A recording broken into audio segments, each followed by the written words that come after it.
مشہور سورہ کریمہ سورہ فاتحہ کی وضاحت کے ذریعے پیش کروں۔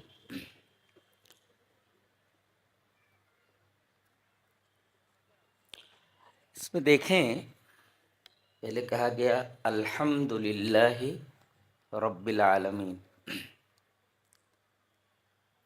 یوں بھی کہا جا سکتا تھا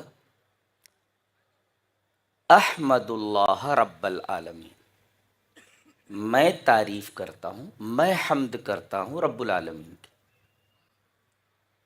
اگر آدمی اکیلا کہہ رہا ہو میں، اگر بہت سارے لوگ ہیں تو یوں بھی کہہ سکتے ہیں کہ نحن نحمد اللہ یا نحمد اللہ رب العالمین، ہم سب اللہ کی حمد بیان کرتے ہیں جو رب العالمین۔ ایسا نہیں کہا گیا، بلکہ کہا گیا الحمدللہ۔ لما؟ وائی؟ ایسا کیوں؟ جواب اس کے یہ ہے کہ اگر کسی فعل سے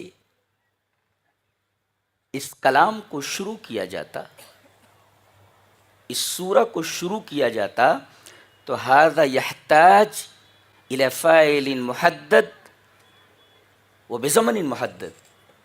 اگر ایسا کہا جاتا تو اس میں فاعل کی ضرورت ہوتی، وہ بھی مخصوص فاعل کی، متعین فاعل کی، اور متعین زمانے کی۔ میں حمد کر رہا ہوں ابھی، اور میں یعنی میں متعین، اور زمانہ بھی محدد ہے، متعین ہے ابھی۔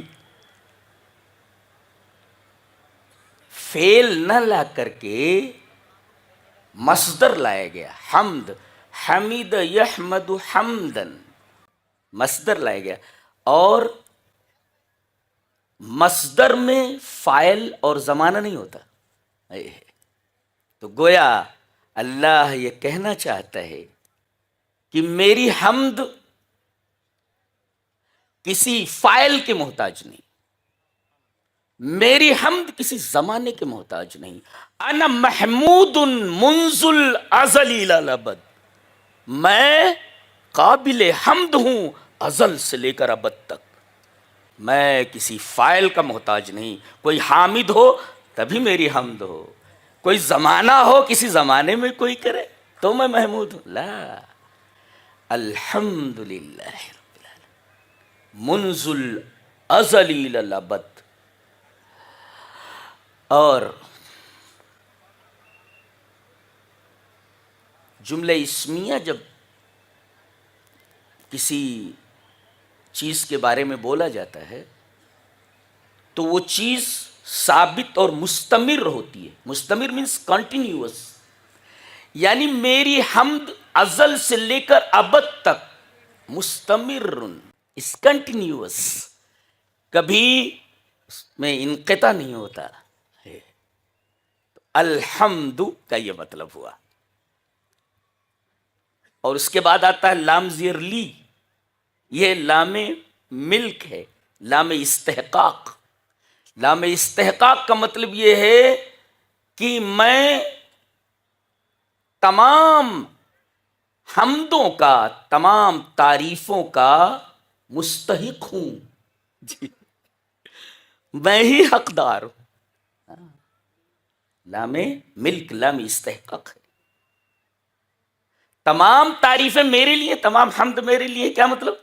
میں تمام تعریفوں کا حقدار ہوں، مستحق ہوں، میں مستحق ہوں۔ ایک ہوتا ہے مدح، مدح مانے بھی تعریف ہوتا ہے، پریز، اور حمد مانے بھی پریز ہوتا ہے۔ فرق یہ ہے کہ مدح زندہ اور مردہ دونوں کے لیے ہوتی ہے۔ جی، آپ زندہ کی بھی تعریف کر سکتے ہیں تو مدح ہے، اور اگر مردہ کی تعریف کرتے ہیں تب بھی مدح ہے، لیکن حمد صرف زندہ کے لیے ہوتی ہے، جی مردہ کے لیے حمد نہیں ہوتی۔ حمد صرف زندہ کے لیے ہوتی ہے، مردہ کے لیے نہیں ہوتی۔ اسی وجہ سے وہاں المدح للہ نہیں ہے، الحمد للہ ہے، اس لیے کہ اللہ لا الہ الا ہو الحی القیوم، وہ زندہ ہے، جی زندہ ہے، اسی لیے وہ تمام حمد کے لائق ہے۔ اچھا، اس کے بعد اللہ، ایسا کیوں نہیں کہا گیا الحمد للخالق رب العالمین، الحمد للقادر رب العالمین، الحمد للمالک رب العالمین؟ کوئی صفت کیوں نہیں لائی گئی؟ اللہ کا نام کیوں لایا گیا؟ کوئی صفت لائی جا سکتی تھی۔ حتی لا یتوہم انہ استحق الحمد بہذہ الصفت فقط، اس لیے کوئی صفت نہیں لائی گئی کہ یہ وہم پیدا نہ ہو کہ اللہ اس صفت کی وجہ سے ہی مستحق حمد ہے۔ نہیں، بِأَنَّهُ اللہ، اس لیے کہ وہ اللہ ہے، اس وجہ سے وہ مستحق حمد ہے۔ اگر یہ کہہ دیا جاتا کہ وہ خالق ہے اس وجہ سے مستحق حمد ہے، کسی صفت کی وجہ سے اللہ تبارک و تعالی مستحق حمد نہیں ہے، بلکہ اس وجہ سے ہے کہ وہ اللہ ہے، ذات کے اعتبار سے وہ مستحق حمد ہے، اس وجہ سے اللہ لائے گا۔ اور اللہ کے بعد رب ہے۔ اللہ اور رب میں فرق سمجھتے ہیں؟ امام ابن قیم رحمہ اللہ، اللہ اکبر، ابن تیمیہ کے شاگرد ہیں، اور تفسیر میں وہ باریکیاں ہیں، پڑھیں تو آدمی کے وجدان پر حیرت طاری ہو جائے۔ کہتے ہیں کہ الالہیت ما ہی فرقتہم والربوبیت جماعتہم، کہ الہیت کے اندر تفریق ہے اور ربوبیت کے اندر جمع ہے۔ کیوں؟ کیا مطلب؟ فاللہ رب الجمیع، اللہ سب کا رب ہے، کافر کا رب ہے، مومن کا بھی رب ہے۔ پانی برستا ہے جو ربوبیت لیے ہوئے ہوتا ہے تو صرف مومن کے کھیت میں نہیں برستا بلکہ کافر کے بھی کھیت میں برستا ہے۔ اللہ رب الجمیع، فاسق کا بھی رب ہے، جو روز اسے گالیاں دیتا ہو، جو روز اسے برا بھلا کہتا ہو، جو اس کا انکار کرتا ہو، جو اس کو نہ مانتا ہو، ایتھیسٹ ہو، سب کا رب ہے، وہ سب کو پالتا ہے، سب کو پالتا ہے۔ اور پالتا کیسے ہے اللہ؟ ربوبیت۔ ایک صاحب 70 سال کے تھے، بزرگ تھے، ان کو کچھ ہارٹ پرابلم ہوا، ان کو ایک اسپتال میں ایڈمٹ کیا گیا، ماہر جراح قلب نے ان کا آپریٹ کیا، ان کا آپریشن کیا، اور دل کے اس مرض کو کنٹرول کر لیا گیا۔ یہ آپریشن 3 گھنٹہ چلا۔ بعد میں ڈاکٹر نے بل بھیجا 8 لاکھ کا۔ ڈاکٹر کھڑا ہوا ہے، اس کے ساتھ اس کے اسسٹنٹس ہیں، بل دیکھ کر رونے لگے۔ تو ڈاکٹر نے کہا کہ آپ کیوں پریشان ہو رہے ہیں؟ اگر آپ کہیں تو میں بل کم کر سکتا ہوں، چلیے 5 لاکھ دے دیجیے، 4 لاکھ دے دیجیے۔ تو کہنے لگے ڈاکٹر صاحب میں اس وجہ سے نہیں رو رہا ہوں کہ آپ نے 8 لاکھ کا بل بھیجا ہے، میں 10 لاکھ بھی دے سکتا ہوں۔ میں یہ سوچ رہا ہوں کہ 70 سال تک میرے رب نے میرے دل کی حفاظت فرمائی، ایک دفعہ بھی بل نہیں بھیجا، ایک دفعہ بھی بل۔ آپ نے 3 گھنٹہ میرے دل کی حفاظت کی تو آپ نے 8 لاکھ کا بل بھیج دیا۔ میں یہ سوچ رہا ہوں کہ 70 سال سے میرا رب میرے دل کی حفاظت کر رہا ہے، اس نے ایک دفعہ بھی میرے پاس بل نہیں بھیجا۔ الحمدللہ رب العالمین۔ میں کہتا ہوں کہ جس طرح وہی عبادت کے لائق ہے کہ اس کے علاوہ کوئی عبادت کے لائق نہیں، میں یہ کہتا ہوں کہ وہی سچی محبت کے لائق ہے، اس کے علاوہ کوئی حقیقی محبت کے لائق نہیں۔ یہی بات کہی گئی ہے والذین آمنوا اشد حبا للہ، مومن تو سب سے زیادہ اللہ سے محبت کرتا ہے۔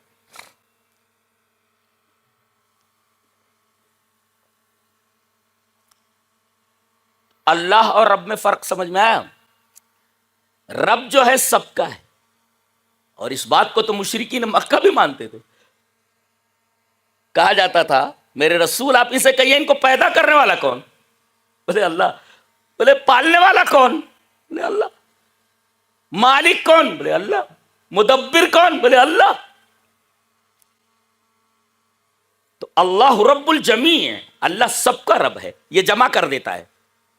ولیکن اللہ الہ فرقتہم، لیکن وہ معبود ہے صرف اور صرف مومنوں کا. کافر نکل گئے. تو گویا الہیت نے تفریق کی، ربوبیت نے جمع کر دیا تھا. ربوبیت نے جس کو جمع کر دیا تھا، الہ نے آ کر کے الگ کر دیا. اللہ آپ الگ ہیں ان سے جو ربوبیت میں ہمارے ساتھ جمع ہیں، مگر اللہ کو الہ ماننے میں، معبود ماننے میں کہ وہی عبادت کے لائق ہے، ہم سے الگ ہو گئے ہو.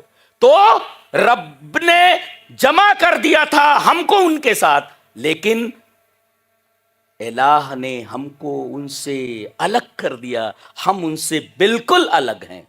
جی اس وجہ سے اللہ کے بعد رب لایا گیا.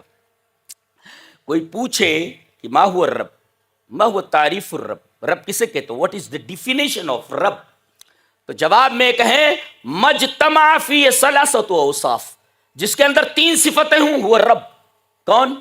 الملک، مالک لکل شیء، ہر چیز کا مالک. جی الخلق، خالق کل شیء، تمام چیزوں کا پیدا کرنے والا. اور التدبیر، المدبر لجمیع الامور. تو اگر یہ 3 چیزیں کسی ذات کے اندر جمع ہوں، ملک، خلق اور تدبیر، یہ 3 چیزیں جس کے اندر جمع ہوں، وہ خالق ہو، مالک ہو اور مدبر ہو، ان 3 چیزوں کا اجتماع جس ذات کے اندر ہو، دیٹ از کالڈ رب. مجتمع فیہ ثلاثۃ اوصاف ہوا رب، جس کے اندر 3 صفتیں موجود، اسے رب کہا جاتا ہے.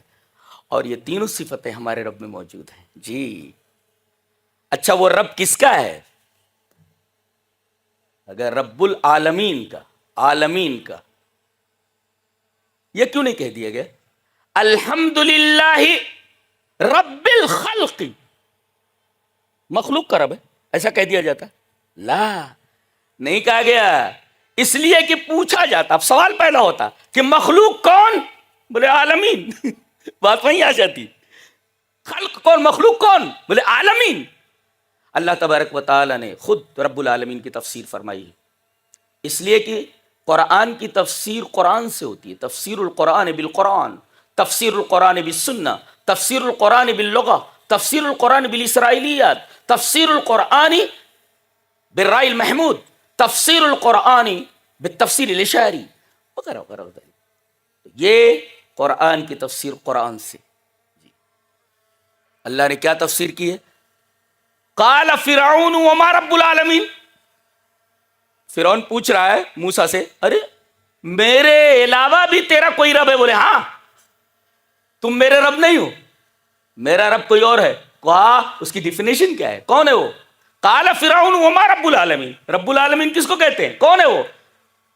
موسیٰ علیہ السلام کہتے ہیں رب السماوات والارض وما بینہما، آسمانوں کا رب، زمینوں کا رب، آسمانوں اور زمینوں کے درمیان جتنی بھی چیزیں ہیں سب کا رب.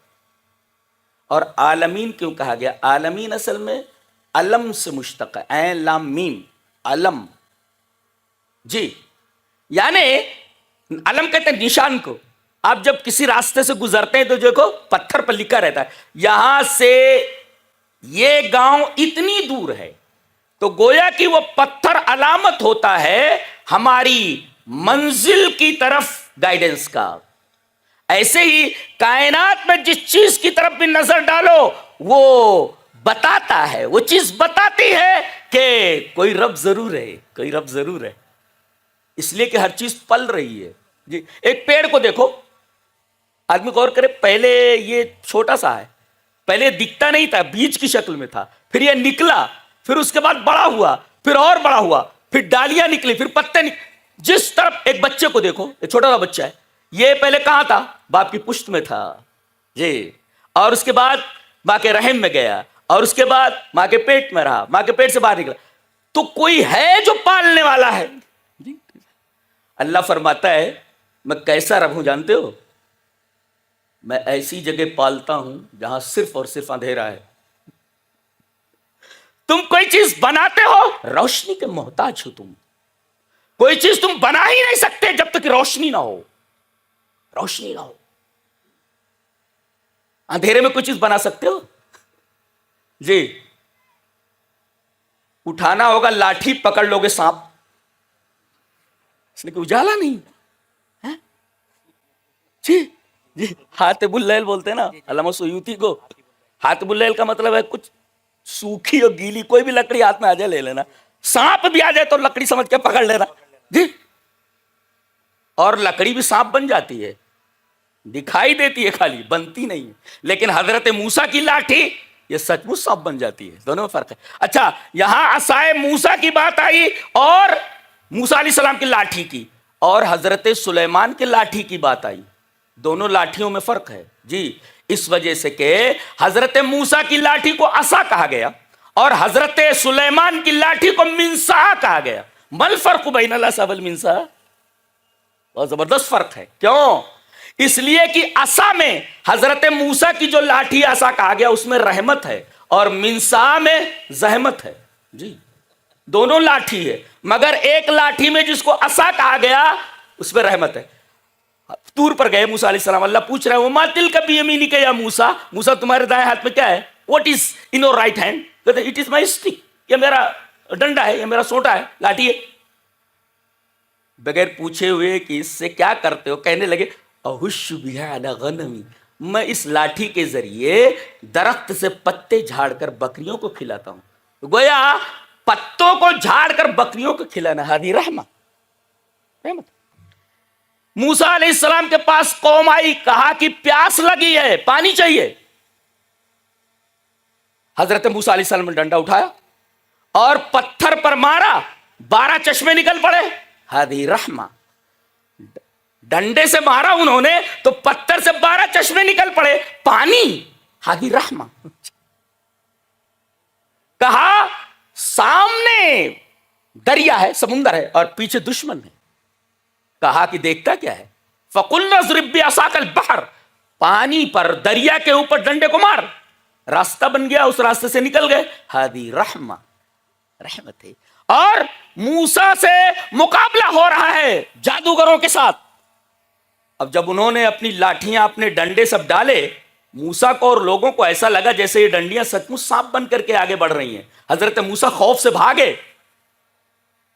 اللہ نے فرمایا لا تخف, ڈرو نہیں, یہ سوٹا کائے کے لیے, عصا کائے کے لیے, ڈالو اس کو. ڈالتے ہی بہت بڑا اژدہا بن گیا اور انہوں نے جتنے جادو دکھائے تھے سب کو نگل گیا. ہادی رحمہ.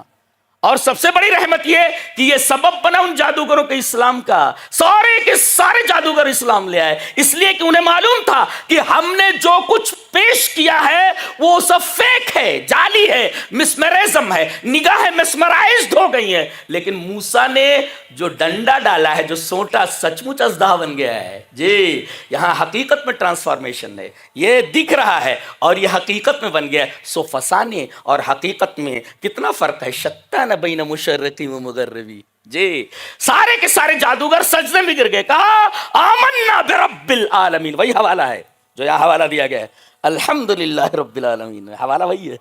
جی قالوا آمنا برب العالمین, ہم رب العالمین پر ایمان لائے. اس لیے کہ یہاں رب العالمین کیوں لائے جادوگر اپنی زبان پہ؟ اس لیے کہ وہ بدبخت جو سامنے بیٹھا ہوا ہے وہ کہتا تھا میں رب ہوں, تو انہوں نے کہا کہ تو رب نہیں, کچھ اور بولتے تو ایسا لگتا جیسے وہ یہ رب ہو سکتا ہے. لیکن جب کہہ دیا رب العالمین, تمام جہانوں کا رب, تو ویسے اس کی توہین ہوگی جو بیٹھا ہوا ہے آیان مملکت اور وزرائے سلطنت کے ساتھ. جی آمنا برب العالمین. جی سوٹا ہادی رحمہ, اس لیے کہ سبب بنا جادوگروں کے ایمان کا. لیکن منسا کسے کہتے ہیں؟ نسائی انسوں کے مدن آگے پیچھے کرنا. اسی وجہ سے نسی جو ہے نا مہینے کے, حلال مہینے کو حرام کر لیتے, حرام کو حلال کر لیتے تھے. ہذا حلال و ہذا حرام, جی ایسا بولتے تھے, یہ حلال ہے. اچھا اب کہ یہ مہینہ جو ہے وہ حلال کا ہے, ایسا کون کیا؟ ہم کرتے ہیں, بولتے ہذا حلال, بات آگے پیچھے کر لینا. تو گویا کہ منسا اس میں آلہ ہے, آگے پیچھے کرنے والا ڈنڈا یہ تھا جنوں کے لیے. چلو